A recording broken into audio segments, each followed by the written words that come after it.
As a Girl Scout, I've had the opportunity to meet and shake hands with people I would have never dreamed of meeting, like Diane Sawyer and Robin Roberts from Good Morning America, and child actresses Selena Gomez and Joey King. And now I've had the opportunity to meet, in my eyes, a local hero from my hometown of Freehold. A fellow Girl Scout, mother of two, and lover of Thin Mints that has made her way up from being a teenage babysitter to the Monmouth County administrator. Now with 27 years of government experience as county administrator, she, along with her mostly female staff, must work with the budget in one of the toughest times of our economy. Student and graduate of Red Bank Catholic, Richard Stockton College, and Fairleigh Dickinson feels she has learned the most from former Monmouth County Administrator and friend of 21 years, Mr. Bob Collins, who gave her a chance as a college graduate and started her off in a county position. Other people that have helped make her a success were her grandma and her father, who offered her great advice. And as I talked with this successful woman, she also gave me great advice, like don't be afraid to try new things, and don't stop being aggressive, because it will all help you in the long run.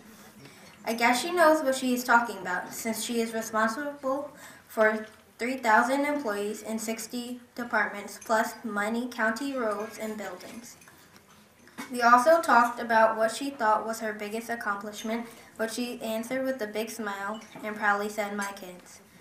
A family-oriented woman, distinguished businesswoman, an accomplished individual, I am proud to present to you your Woman of Distinction honoree, Mrs. Teri O'Connor.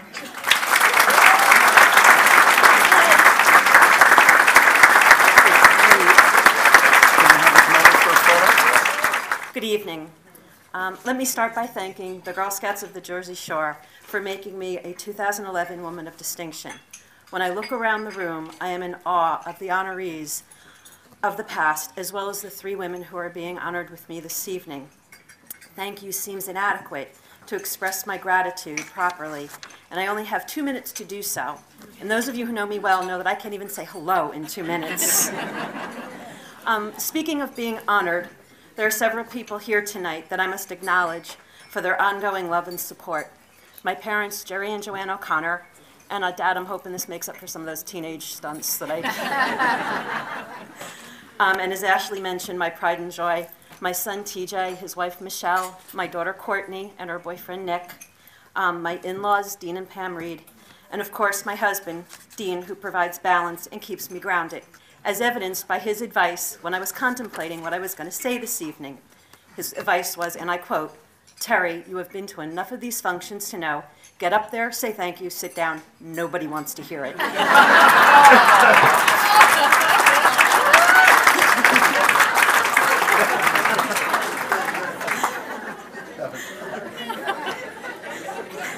And that is the truth. I also need to thank the freeholders, both past and present, who have given me my career opportunities. Freeholder Director Clifton, Freeholder Carly, Freeholder Berry, Freeholder Mallet, and the former Freeholder Director and current Freehold Township Councilwoman, and the woman who got me involved in this wonderful organization, Barbara McMorrow. I thank you all for this opportunity.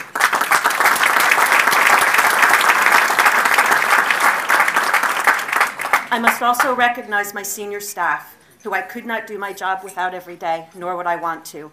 Your hard work is greatly appreciated. I thank myself every day that I have you. As with many people in this room, Girl Scouts played a very important part in my life. As a matter of fact, when I received the phone call that I had been selected as a Woman of Distinction, I was ecstatic. And that feeling was quickly replaced by panic as I pondered how good was the record keeping of the Girl Scouts. Would they know that I never completed those requirements for the sewing badge? And I must admit the Girl Scouts and I kind of parted ways when it came to camping. To borrow the words of a colleague of mine, my idea of camping is staying at a Hilton in the woods. But I promised to wear my Woman of Distinction pin with the same pride that I wore my Girl Scout pin. And while we're speaking of jewelry, one of my favorite subjects, I must tell you that I find that every person I meet and every experience that I have are like pearls that form a necklace whose luster grows with time, and I am very proud that each of you and the Girl Scouts are part of that necklace. When I began my employment in Monmouth County in 1984, I had recently graduated college, was trying to decide what I was going to do with the rest of my life, as was my father. I went to work for Bob Collins and quickly found out that I would like to be county administrator someday. I knew that I would need to work hard to gain the necessary skills and experience to do so. And lo and behold, here I am, the first female administrator overseeing 3,000 employees and a $500 million budget. I hope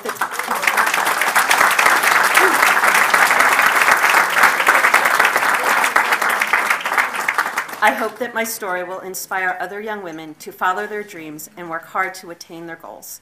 In closing, I would like to thank all of you very much for being here, and please enjoy the rest of this wonderful